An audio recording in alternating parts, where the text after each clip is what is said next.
प्रधानमंत्री नरेंद्र मोदी के स्वतंत्रता दिवस के मौके पर लाल किले की प्राचीर से दिए गए दिमागी नक्सल वाले बयान को लेकर सियासी घमासान शुरू हो गया है।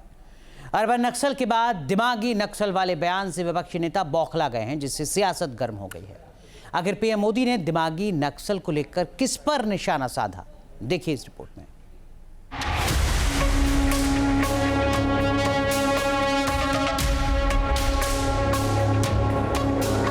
पहले अर्बन नक्सल, अब दिमागी नक्सल। पीएम मोदी का किस पर निशाना? 15 अगस्त को पीएम मोदी ने देश की आन बान और शान के प्रति ऐतिहासिक लाल किले की प्राचीर से तिरंगा फहराया।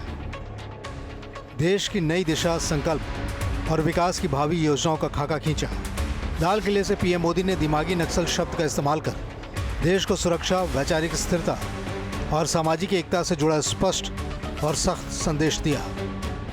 जंगलों में हमें हथियारी नक्सलों का खात्मा बुलाने में, उस संकट से देश को मुक्त कराने में सफलता मिली है, लेकिन हथियारी नक्सल तो गए, लेकिन दिमागी नक्सल, ये दिमागी नक्सल मौके की तलाश में है।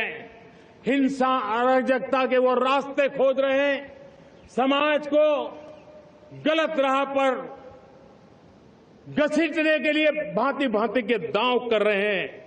इन दिमागी नक्सलियों को पहचानना होगा, इन दिमागी नक्सलियों को आइसोलेट करना होगा और राष्ट्र को विकसित राष्ट्र बनाने की मुख्य धारा की ओर देश की युवा पीढ़ी को जोड़ना होगा।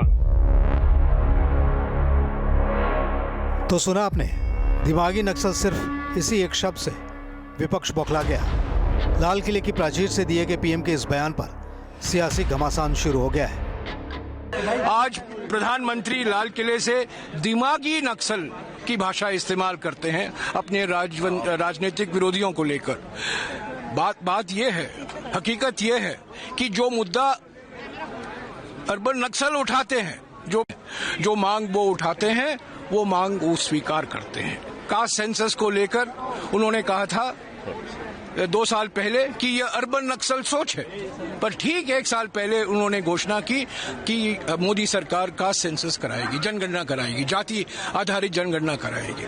तो पहले गाली दो, अर्बन नक्सल कहो, दिमागी नक्सल कहो, और बाद में जो वो लोग कह रहे हैं अपने राजनीतिक विरोधी, उनको अपनाओ, उनके जो सोच है, उनके जो सलाह है, उनकी जो मांगे हैं, उसको पूरी करो। मुझे अफसोस है, प्रधानमंत्री को पहले ये बताना चाहिए कि दिमागी तौर पे जो नक्सली हैं वो कौन लोग हैं। आप लाल किले की दीवार से बोल रहे हैं, 15 अगस्त को बोल रहे हैं, तो आपको ये भी बताना चाहिए। और आप 12-13 साल से हुकूमत में, आपने अभी तक क्यों नहीं खत्म किया उन लोगों को? क्या बीजेपी और आरएसएस के अंदर वो लोग मौजूद हैं? कहां मौजूद? दिमागी नक्सल की परिभाषा बताओ क्या है? दिमागी नक्सल की क्या परिभाषा होती है? किसे आप दिमागी नक्सल करेंगे? ये तो एक आपने मुहावरा बना दिया, हर व्यक्ति दिमागी नक्सल हो सकता। तो ये कहना अपने आप में मुझे लगता है तमाम उन युवाओं का अपमान है, तमाम उन सोचने वालों का अपमान है, तमाम ऐसे बुद्धिजीवियों का अपमान है जो देश के लिए, समाज के लिए कुछ सोचते हैं। उनको नक्सल बता देने से काम नहीं चलेगा। सबसे बड़ा सवाल यही है कि आखिर प्रधानमंत्री ने दिमागी नक्सल किसे कहा?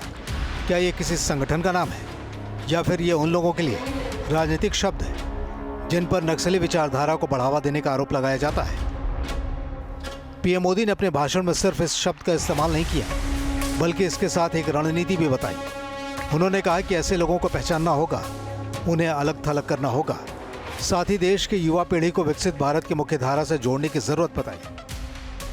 दिमागी नक्सल क्या है, इस शब्द को समझने के लिए पीएम मोदी के बयान, नक्सलवाद के इतिहास और पिछले साल में इस्तेमाल हुए अर्बन नक्सल जैसे शब्दों के साथ रखकर देखना जरूरी है। पीएम मोदी के भाषण से संकेत मिलता है कि सरकार ऐसे लोगों को श्रेणी में देखती है जो नक्सली माओवादी विचारधारा को वैध ठहराते हैं, हिंसा या अराजकता को बढ़ावा देते हैं, युवाओं को गलत तरीके से प्रभावित करते हैं या संस्थानों और नीतियों को प्रभावित करने की कोशिश करते हैं। इसमें सुशील कुमार शिंदे जी जो तत्कालीन गृह मंत्री थे उनके तरफ से यह एफिडेविट दिया गया है। मैं पढ़ता हूं कि कांग्रेस को मालूम सब कुछ था मगर किया कुछ नहीं। इन्होंने कहा कि अर्बन नक्सल हैं, मगर आज मैं अगर अर्बन नक्सल कह दूं तो आग लग जाती है। और मैं यहां सिद्ध करके दिखाऊंगा कि ये जानते थे अर्बन नक्सलिज्म क्या है, मगर फिर भी इन्होंने नक्सलिज्म का मेन स्ट्रीमिंग कैसे किया है। 2014 में बीजेपी सरकार आने के बाद नक्सली माओवादी हिंसा अब आखिरी सांसें गिन रही है। जहां कभी नक्सलियों की गोलियां चलती थी, वहां विकास का तिरंगा लहरा रहा है। Team news nation.